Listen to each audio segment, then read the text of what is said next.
Güzel yeni günü karşılar sizinle birlikte sevgili seyirciler. Günün sırasında bizi bekleri yeni buluşmalar. Biz de programlarımızda sizi tanıştırırız misafirlerle, insanlarla kim bizi meraklandırır kendi zanatlarından. İsterim teklif edeyim sizi gidelim Valkaneş kasabasına. Orada kurulu hem çalışır müzey, var türlü zallar, angıların eksponatları açıklar bize historiyamızı hem kültüramızı. Hilal o insanlara angıları yıllarca toplarlar o tedarikları, angılar kalırlar bize dedelerimizden, geçen asırlardan. Biz danıştık Valkaneş kasabanın müzeyine.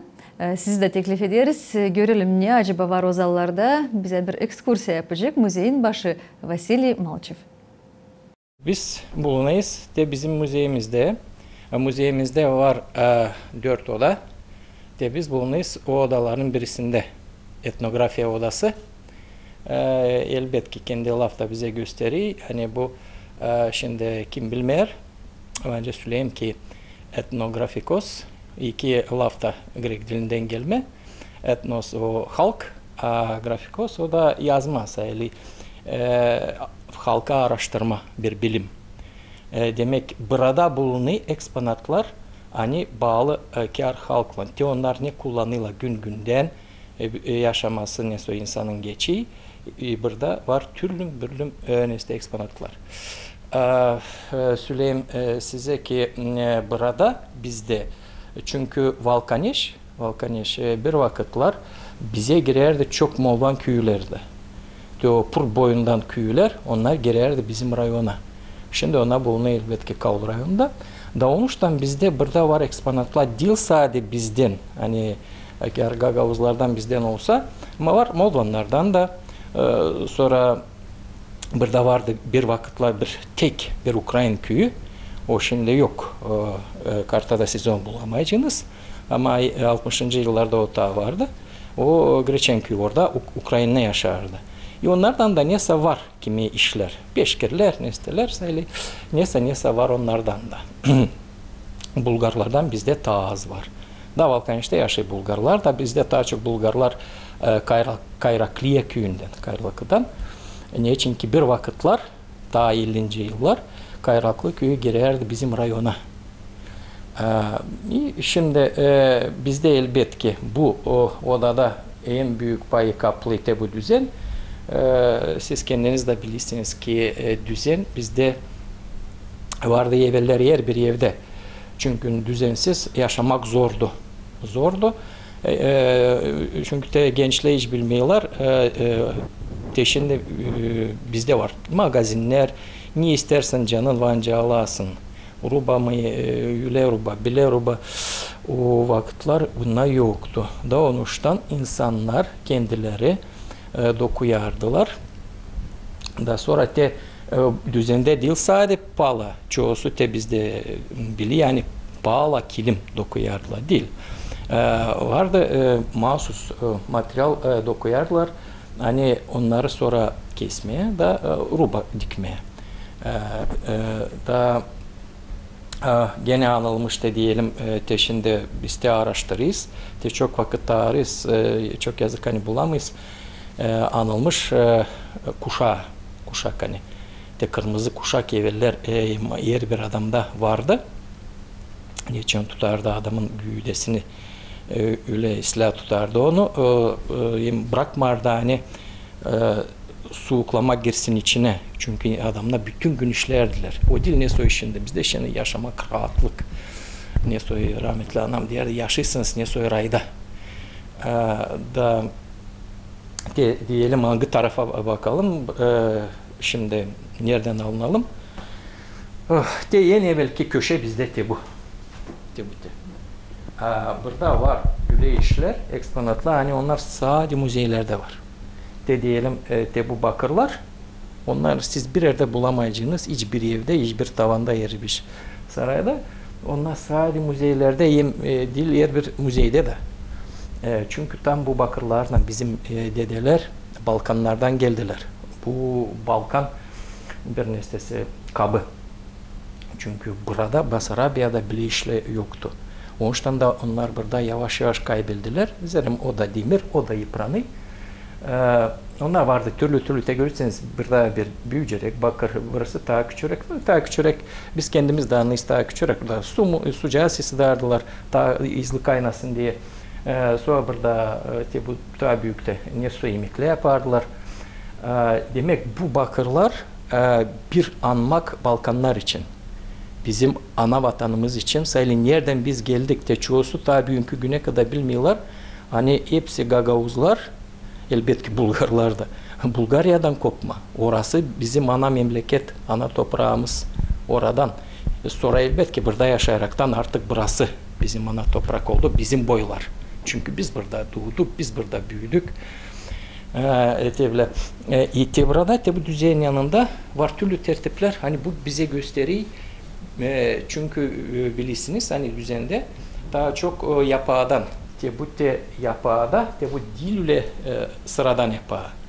Bu çok evvelki yapağı. Bu yapağı bize getirdi bir insan, o artık rahmet oldu. Neyse değil o kadar çoktan. O artık yaşlıydı da onun manisinin çizinden. Demek bu yapağı 100 yıldan çok biz düşünerdik, derdik kolay da bir aparat hani yapsın, kontrolünü yapsın da hani göstersin. Ne o vakitler koyunla yerdiler. Nasıl o otçağızlarını istediler. Bu yapağdan ne su işlemeler, siz görürsünüz kendiniz. Çeşitli burada var. Bizde eksploatlar. Da gösteriyor. Bence söyleme burada toplu bizde hepsi ne lazım? Dokumak için. Yapağı işletmesi için. Sonra daha bir köşe bizde var. Bence söyleme bu çölmekler. Çölmekler çünkü o vakitler ne plasması ben söylemeyeyim de alalım demirden de kapla pek o kadar yoktu. Daha çok insanlarda sarı topraktan yapılma çölmek bizde var Çanak'ta başka işlerde vardı öyle zanaatta çölmekçi de bugünkü günde ta bizde var öyle soy hani onlara öyle de diyorlar çölmekçi onlar öyle de geçiyor demek bu bize gösteriyor ki burada da vardı ustalar kim yapardı o vakitler çölmekleri hem başka işleri ağaç da vardı ama taz vardı çünkü burada kendiniz bilirsiniz bucak bölgesi kır bölgesi daha çok hayvancılık için yapma sayılı hayvanları otlatmak bakmak onları büyütmek da çatpa bizde bulunuyor diyelim burada iki var amur teknesi şimdiki uşaklar onları bilmiyorlar. Zaten geliyorlar ekskursiyala ben ki merkez Moskova'yım onlara sorur diyeyim. Hani uşakla söyleyiniz ne iş bu? Ne söyle düşünüyorsunuz? Diyor. Başlıyorlar hani işte çamaşır yıkama. Diyeyim yok. Değil çamaşır yıkama. Diyeyim bu amur teknesi. Da başlayayım onu anlatma. Ne su hazırlarlar? Burada iki tekne var. O da bize gösteriyor yani birisi daha küçük hani diyelim belki aile küçücüktü bir iki kişi bir iki can vardı. Bu daha büyük. Daha kalabalık. Sonra var burada türlü demirden kaplar. O gösteriyor. Sini orada. Çok meraklı orada var. Görerseniz. Orada iki susak. Susakların yanında var bir kofe içmek için bir kap. Kaynatmak için. O bize gösteriyor. Hani Gagavuzlar kofe kültürasını bilerdiler. Biz burada onu kaybettik. Basarabia'da. Çünkü burada kofe yoktu. Onu pek bilmerdiler. Ama Bulgarya'da, bugünkü günde gidin siz Bulgarya'da, orada yer köşede kofe, su yerine içiyorlar. Bakarsak şimdi bu odanın başka köşesini, biz görüyoruz orada ütüleri. Onlar evvelki ütü gibi ama doğrusu söyleyeyim bu ütüleri daha bizim analar kullanırdılar. 50. yıllarda onlar daha kullanmaktaydılar. Çünkü de bu elektrik ütüler bize geldi 60. yıllarda. Bunu da isteyeyim bilsin bizim insanlar. O da herkeste yoktu. Da onlar var türlü çeşit. Öyle de istersen, bile de istersen.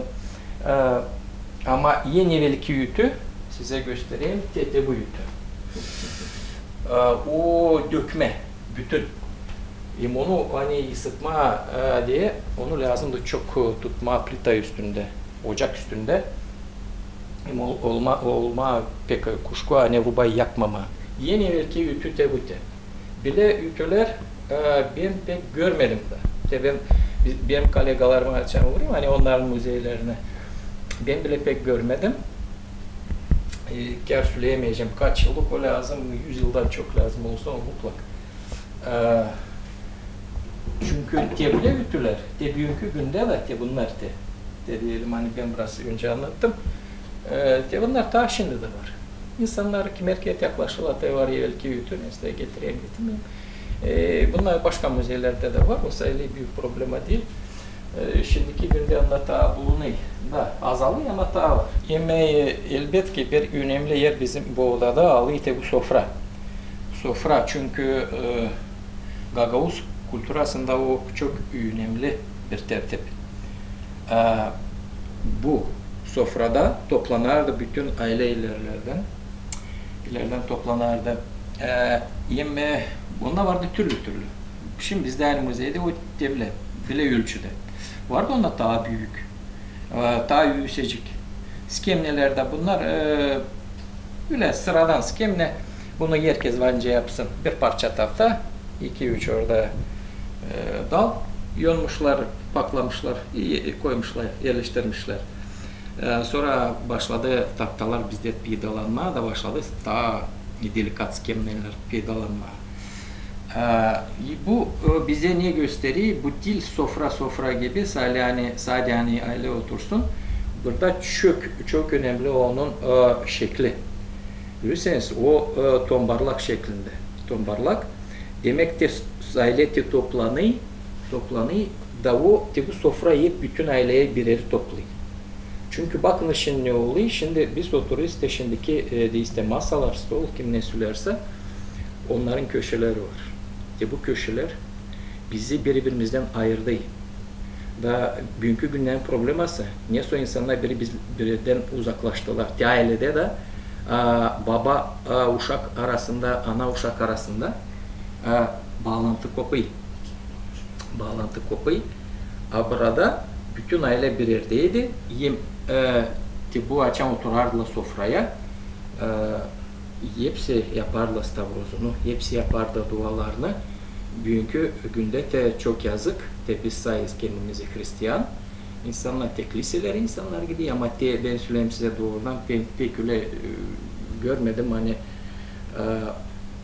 daha oturmadan sofraya dualarını yapsınlar. Da bende var tanıdıklar ki yapıyoruz dualarımızı neste da öyle oturuyoruz.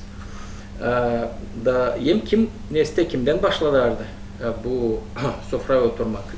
Büyük yaşta insandan yedi. Bu önce de olsun diaduları, ailenin diadusu ya da manisi bakarak kim daha büyüktü yaşta. Da o ilkin o duasını yapardı. Dua ederdi Allah hani bu bereketi verdi, bu sofrayı doldurdu. Hani bu yemek var bugünkü günde. Da sonra neste oturardı da ilk kaşığı o alardı. Öyle vardı iyi bir kitap adet. Hani en yaşlı insan sofrada ilkin o da yemekte. Da sonra başlayıp hepsi de yemeğe devleti. Burada var sofranın üstünde türlü görürseniz de evvelki çanak, kaşıklar çeşitli. Femte tuzluklar da var burada iki tuzluk bu diyelim yonma açtan. Bakınız burada iki bölüm. Uşaklara sorayım. Ne söylüyorsunuz? Niçin bu iki bölüm? Yanlıyla onlar hani tuz lazım olsun.